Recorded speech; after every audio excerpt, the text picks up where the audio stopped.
Perfect. All right. Good morning, everyone. Welcome back to the PT on Ice Daily Show. My name is Rachel Selina, and I'm happy to be your host this morning. We're here for Fitness Athlete Friday. And with that, we're going to jump into the topic of programming, but not looking at it from like what the programming actually consists of, but more so kind of how do we market that programming and what is it as a service that we're actually offering. Okay, so we talked about this at the sampler this year, about starting to find ways to diversify our revenue streams, mostly from the standpoint of like avoiding burnout, but also like it brings you more income, hopefully doing something that you enjoy doing. That's kind of a change from your normal. I always think it's kind of funny. I'm definitely someone who likes diversification. So I end up having like I have like 6 different roles or 6 different jobs. And so trying to explain to someone like, hey, I thought you were a physical therapist. It's like, well, I am, but I also do this, or I also do this. I also offer this. And to me, that helps me. I like being able to work with people in lots of different capacities. So as we're talking about our endurance athletes, we're going to look at how do we use programming, kind of both the endurance programming, like our aerobic training and strength training, and offer that as a service. And one of them that we'll dive into is like, yes, it can be an additional revenue stream, but I think from a performance standpoint, it's also really helpful for our patients, because if we think they're ending formal care, and we can send them out and still have a way of being in contact with them. Like if we have designed their next training program, right? They're done in the clinic. We're not seeing them on like a regular basis anymore, but they're following a program that we wrote. They're more likely, if something comes up like, hey, my Achilles started bothering me, instead of waiting for it to be like a big deal, I think it's more front of mind if they're following something you designed for them to think like, oh yeah, I could reach back out to Rachel. Like I could ask her about this, or just being in that more constant contact, but in a non-clinical standpoint. So I think it helps our patients as they're going back into their training, to just have that kind of touch point or remembrance, that we're here, and we can help them with that. So from a performance standpoint, they're going to be involved with us and be in that more constant communication, so things don't go unchecked for such a long time.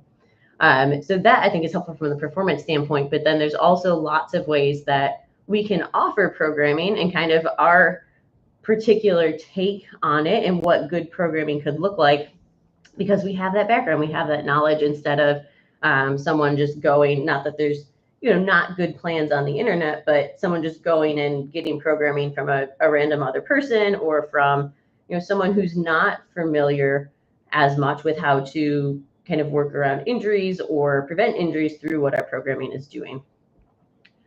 So if we think of that, like our aerobic programming first, okay, like how many days a week are they running? Are they training for a half marathon or a marathon? I think there's really 3 levels of programming we can offer. And I kind of think of it tiered as how much input it takes on my end. So the first tier would be, I write a program and I keep it very general. Like it's not for a specific person. It's, I have written a marathon training program and I have available, whether it's on my website or Instagram or whatever, however you want to sell it. Like I have available a half marathon and marathon training program that anyone can just buy, or maybe I offer it for free. That's an option too. But someone just buys it and there's no other input from me beyond that I wrote it. And I think with that, like it's very hands off. This is what you're getting. This is what it is. Go do it.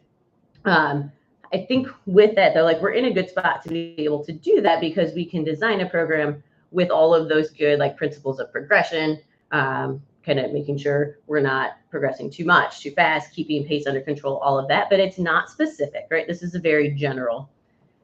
I think if you're going to, even if you offer it for free, right, you could still have on that program, right, at the header or something like that, like you can still have your name, your clinic info, something to that nature, where again, every time that person looks at that program, they're seeing your name, they're seeing your clinic, and just being that point where you're front of mind, right? They can't get away from you, in a good sense. So that's kind of our first tier, something very general that's just put out there. Anyone can buy. There's no other input to it. If we take it a step up, okay, that next step, that next tier, I think is semi-customizable. Okay, there's now a person in front of me who has a goal. So this now is Sarah, who's going to run a half marathon. And Sarah wants to run it at, whatever pace. She wants to run an 8-minute pace. I can take that program, that general program, and adapt it to what Sarah needs. So I can put specific pace goals in there. I can put, Sarah works late on Tuesday, Wednesday, Thursday, so she needs shorter workouts on those days. Like I can change some aspects of that program so that it is specific to the client or the patient. But then beyond that, there's not anything else beyond that.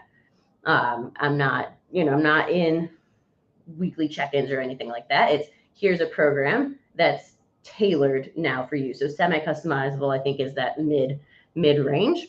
And then if we were to go one more step, okay, like someone who wants everything, I think of fully custom training programs. And this is where they're bringing you on in more of like a coaching role. So I've written their programming, but I'm also now having regular checkpoints, right? It takes a lot more on my end because I can't just do it and be done. It requires a constant kind of back and forth and checking in on how the training is going. Are they progressing appropriately? How are they tolerating it? And making those kind of week by week changes.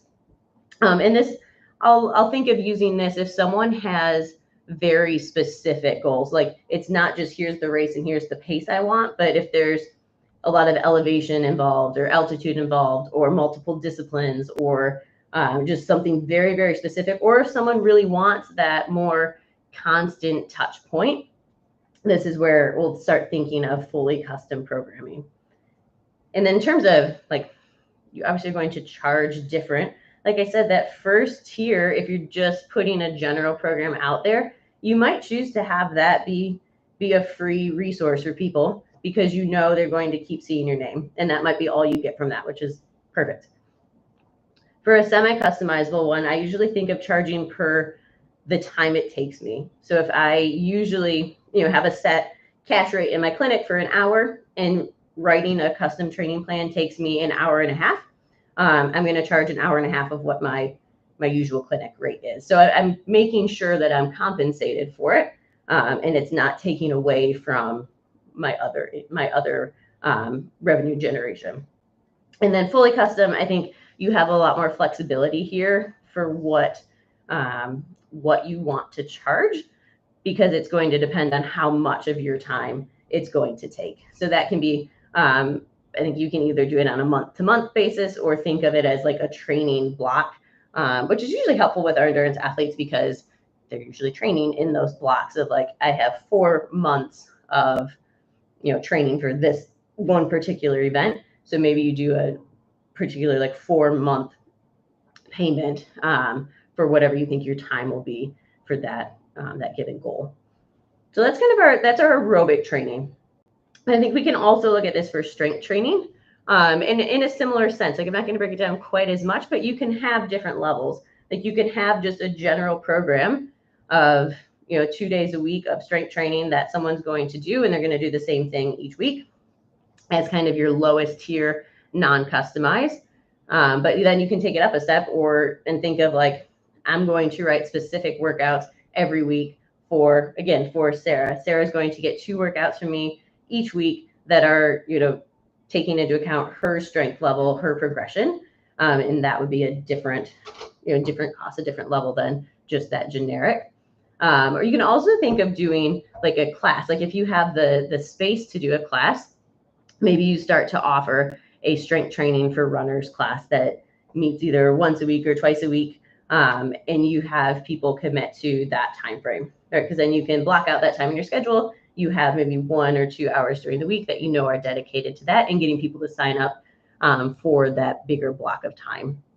But again, they're all different ways to offer something that we have the skill set to do and probably do better than a number of people that are out there doing it, just because we can take into account proper progression and loading principles.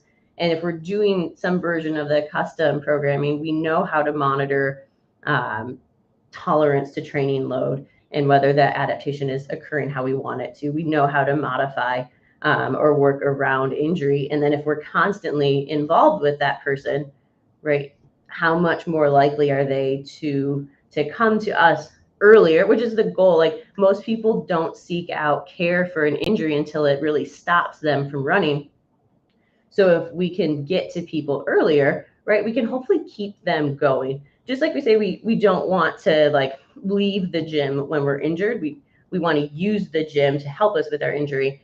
We can think of it the same way for running. Like, we don't want our runners to have to stop running. We want them to be able to work through that and keep running so they're not losing that capacity. Okay. And like I said, just determining your cost. Like, you have to decide what your time is worth and how much time each type of programming is going to take you. But I think it can be a really good way just to be able to think differently, to kind of activate a different part of our brain. And it's really rewarding to be able to help someone meet their specific goal, and kind of see them from that whole longer term process. So just some food for thought. Different ways you can start to diversify your income working with endurance athletes in a way that benefits you, but also really benefits your patients. Sweet. We have some injured runner courses coming up. So if you are interested in our online course, that one, our next cohort starts July 9th.